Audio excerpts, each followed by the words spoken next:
Welcome to another lawn fawn video. I'm Kara and today we're gathering up lots of lawn fawn images and making our way to Candyland.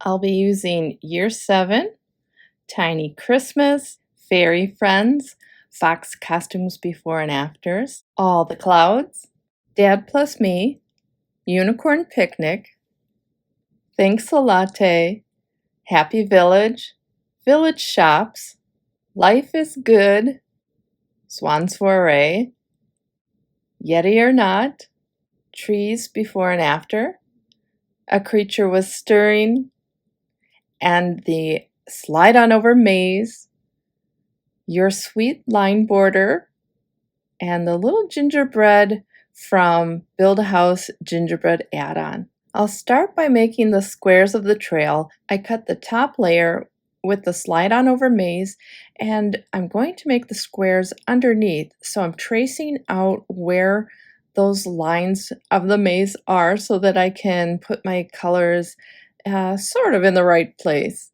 I looked at the Candyland board online and got ideas for what colors I wanted to make those squares. I'm not being too careful, but I want them to be about the same width as the maze lines themselves. There are lots of editions of the Candyland board, so I kind of took ideas from all of them and a little artistic license as well. Here it is with the maze over the top, and you can see it looks like squares. And then here it is all completed. So now that we have the trail done, I'm going to work on it's a sentiment, but it's also reflecting the title of the game. In one of the editions, and kind of the one I'm most familiar with, the one I grew up with, the title was in the center of the game, so that's where we're going to put ours today. This is Sweet from Your Sweet Line Border, and it fits nicely into the center. I used an RV 52 and 55 to make the stripes that reflect the stripes on the title, and the rest of the sentiment I will stamp directly on the board. I have lots of images in the MISTI and I'm inking them up with jet black ink, and I'm going to color them with Copic markers. I'm stamping many of the images several times, just filling up the white spaces on my paper. So some of the images will be die cut and added to the game board, and some will be stamped directly on the game board. All right, well, we're starting with Queen Frostine, and she's kind of she's frosting, I guess. She's the queen of frosting, and she is kind of an icy blue color. And so I'm giving her some B0002 and a quadruple 0 to blend it out. She'll have white hair, but it will be shaded with the blue and a little bit with gray. So this is a cool gray 0, just to give her a little bit of shading there. She's going to stay pretty light though. Some of the later editions of the game have lots of characters on the board. I think there's even a Grandma Nut. But she's going to be our only candy character. There will be kids, but she's their candy character. And so there's a lot of variety with those boards. I remember it in the 70s, but I guess that it was created in the 1940s by Eleanor Abbott while she was hospitalized with polio. She was looking for something that the kids could do while they were hospitalized. Lawn fawn sets work great together as well as on their own, and sometimes it's fun to recreate a favorite song or movie or game like this one, something that brings back fun memories you share with someone who will receive your card. All right, these are clouds for the frosting. They're frosting clouds, and they come from Unicorn Picnic. And many of the sets I showed you at the beginning of the video, I only used 1 or 2 images from the set. And really, there are a variety I could choose from, so if you don't have these sets, there's plenty. It seems like someone at Lawn Fawn must have a sweet tooth because I found lots of candy images I could use, but even non-candy items can be turned into some sort of sugar. I'm going to highlight a few of the images for coloring today. Not all of the images. Some of them are pretty simple to color. This is the peanut brittle house, and I'm starting with an E11. This is going to just be kind of layers like peanut brittle, I guess. I'm going right in with some darker colors. So here's the E19 and getting those striations in there, and then also just darkening up some of the things, like it'll be brown inside the house. And I'm going to continue adding texture with the E15, just making little horizontal lines and then blend it together with the E11. This is Candy Castle. And one way I found images that I wanted on this card was I went to the lawn fawn shop and put in the search castle, and then everything that had a castle in it showed up, and I could say, oh, I have that one. This comes from the stamp set Life is Good, and it's actually a sand castle, but Candy Castle in our case. So I'm using some BV, blue violet colors here for a castle, and just adding some bricks, keeping it rather white. And I'm not going to color those turrets at all. I mean the tops of the turrets, because those pink whipped creams are going to take their place. Queen Frostine has a snowflake wand, and now everything's pretty much colored, and I can cut them out with the coordinating dies. And I don't want to forget the kids. So these two kids from Tiny Christmas are going to be the kids that are at the bottom left of the game board, and they have also changed through the years, but I'm taking the ones that have little jean overalls on and striped shirts. So I'm just making overalls and just little lines for their striped shirts using a Copic multi-liner, and then I colored those in. Jeans are in the B90s, so B91. This is a B97. Just wanted something really dark because it's a small space, and I just wanted a bit of a shadow. Give them some little brown shoes. They're little leather Buster Browns, and then color in those red stripes. And now these two are going to be cut out with the coordinating dies. And then I'm going to stamp some more on the game board or my panel as well. Those were the mountains from Dad Plus Me, and this is from Swan Soirée. It's the pond, which will now be our molasses swamp. All right, some of the lollipops I'm going to stamp directly onto the game board, so they'll be behind the other lollipops. And these lollipops are from year 7, which is the one with the piñata. And the lollipops that are cut are from Fox Costumes Before and After. All right, these little peppermints that I'm making are also from year 7. They are actually together with the lollipops and another piece of candy, but I cut them apart. I don't know if I would do that because the die that cuts the 3 out together actually separates them. So I probably should have left them and just cut them all out. They are easy enough to piece back together, so it's really not a problem. All right, well, now it's time to add some details to the board. And this you are, it comes from Unicorn Picnic, and I'm stamping it in plastic flamingo. The mountains were stamped with jellyfish ink so that I could make them all different colors, and they are the Gumdrop Mountains. I know there's a lot going on here. There's things to go on the board, things under the board, things directly on the board. They're not necessarily going in any order, but it'll all come together in the end. You'll see.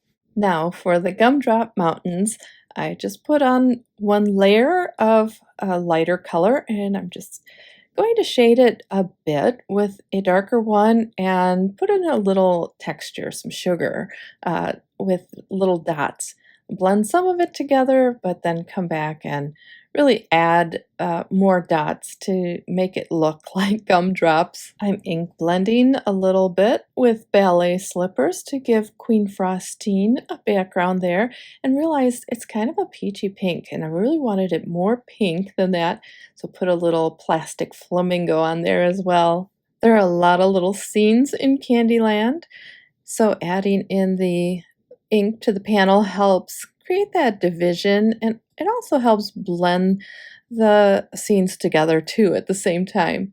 I'm adding some shading to our molasses swamp. The ink I used was Crunchy Leaf, and that is Copic friendly, so I can ink right on over that. And then putting some celery stick ink over, kind of giving it a bit of an air over the swamp. Then I realized, why am I ink blending on paper? I have a glass mat here, which works a lot better. And now I'm adding the same celery stick to make some grass and moonstone for where the castle's going to sit. So kind of like the sky behind the castle. Blend that over towards the frosting section, and decided, why don't I move the frosting section over towards the sky for the castle, kind of get them set together. Now, I almost forgot the rainbow bridge, and there on the board is a shortcut, and so I had to put it on our board as well, and that was from All the Clouds, and I stamped that in jellyfish ink too, so that there are some things on this board that are lined in black and some that are not, and kind of balance that out between the marsh and the rainbow bridge and then the gumdrop mountains.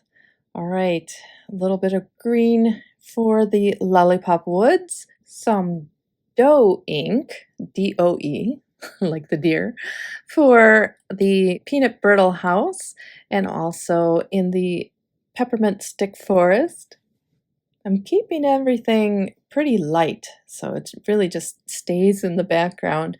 This is lemonade ink for the center area, kind of bring it down towards the peppermint stick forest, and that yellow is going to help bring out that sentiment, the sweet part that kind of gets lost on a white background. So this will help with that. And now another detail that I saw on one of the boards was peanuts around the peanut brittle house. And so I have a Zig Writer. Now these are very old markers. I don't know if they make these anymore, but this is a spring green, and I'm just making little squiggles as vines. And then with fawn, I'm just putting two circles together to make little peanuts. I think I could go on and on with details, but I also don't want the board to be too busy. It is going to be kind of busy as it is, but so is Candyland. Well, now it is time to put everything together, and I'm going to start up at the upper right with Queen Frostine and her puffy cloud frosting. I'm using the lawnfawn glue tube so that I can move it around a little bit. Here is the peppermint stick forest, gluing all that on, and then I'm going to clip off the extra clouds and a little bit of her wings that are hanging over the side. And here is our peanut brittle house and the little boy and girl, and they are holding hands going into Candyland. So I'm going to try to get this little boy and girl to hold hands too. And then here is our lollipop woods going in, and a few leaves too, because they are like little trees, I guess. Put some glue on the back of the word sweet, and then add that. I'm clipping a little bit off of the swamp grass. Now this grass comes from Swan soirée as well, and the little ice pops, I think, are the molasses cattails coming out of the swamp, and those are from Yeti or Not. Clipping off the other one as well. I'm just gonna position those two up there, and now I'm going to add the castle. So the candy castle, and it's a little bigger than other things, so it's going to be hanging off the top, but I wanted to make sure that enough of it showed that it looks like the castle. Then I'll put on the whipped cream dollops and some ice cream cones. Now the whipped cream dollops are from Thanks a Latte. Ice cream cones are from Village Shops. Now I forgot to give Queen Frosting a stick for her wand, so I quickly just stamped one up and I'm cutting it out so that she has something to hold on to, and then just glue that little snowflake to that. She kind of reminds me of Elsa from Frozen. So now she has her wand, and I'm going to clip off the top of the castle, but now with the peak off, I'm looking at it and decided to get my Copic multi-liner out and just draw in some castle-looking elements at the top so that it kind of looks like it steps there. Once I have that all set, I'll just kind of color it in to match the rest of it. Give it a little pink in the windows. Now we can put the plain pieces on the board. So I cut out two of the solid gingerbread men and one with the little features. I think it's funny how much they look like those plastic gingerbread men from the game, but the one with the features will be glued to the solid one, and then I'm going to cut a little bit of foam tape, and that will help it to move around the board, and then I'll place another solid gingerbread man underneath it, so that'll keep it in place from underneath. I need to make sure that the foam is small enough that it will stay within the maze and not get caught anywhere. So here's the yellow piece all put together, and I put together the other gingerbread men just the same way. And now I'm going to glue the top panel to the bottom panel just with a small line of glue so that those gingerbread men can move in and out, so there's enough room for them behind the panel. I decided to keep this flat and not put any foam in between. I would have to cut that foam pretty thin in between the maze lines so that they would have room to move. The gingerbread men just slip through where I have a horizontal and vertical line. I can just get them wiggled in there and then place them where I want them to go. I'm going to slip them in all different places around the board, mainly just because it visually looks good to me, but we'll just say that some are winning and some aren't even close. So it looks like this blue guy is gonna get up to the castle there, the candy castle. Maybe he's stuck in the molasses swamp. Anyway, it's all set. All I need to do now is put some adhesive on the back of the panel and add it to a 4 1/4 by 5.5-inch note card. Well, I hope you enjoyed the video today and that it inspired you to think about something memorable that you might want to recreate on a card. Thanks for watching and have a great day. Bye!